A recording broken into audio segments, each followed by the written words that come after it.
Hi! Hello! నమస్తే. Welcome to mini vlog. ఈరోజు ఒక కొత్త ప్రయోగం చేశాను. ఇలాంటిది మళ్ళీ చేస్తానో లేదో తెలీదు. అందుకే వీడియో షేర్ చేస్తున్నా. చిన్న గిన్నెలో తక్కువ క్వాంటిటీలో కొన్ని ఇంగ్రీడియెంట్స్ వేసి చేసిన ఒక చిన్ని వంటకం. అది కూడా రైస్ కుక్కర్‌లో చేశా. చిన్నప్పుడు ఇలా వంట సామాన్లు పెట్టుకొని ఆడుకునేది.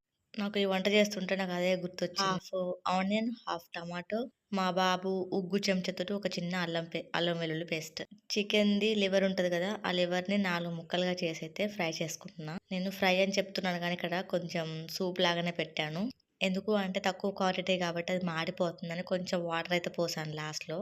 పోసిన వాటర్ ఇంకే వరకైతే రైస్ కుక్కర్‌లోనే ఉంచాను. చిన్న మంట మీద. కానీ అన్నీ చిన్నగానే ఉన్నాయి గానీ గరిటె మాత్రం పెద్దగానే అనిపించింది నాకు. కానీ మనం ఎలాగైతే గ్యాస్ మీద చేస్తామో అదే విధంగా టేస్ట్ ఉంది. కాకపోతే టమాటో, ఆనియన్స్ తగులుతున్నాయి. ఒక చిన్ని ప్రయత్నం అదే ఇది ప్రయోగం. Please like, share, comment and subscribe. Thanks for watching. By.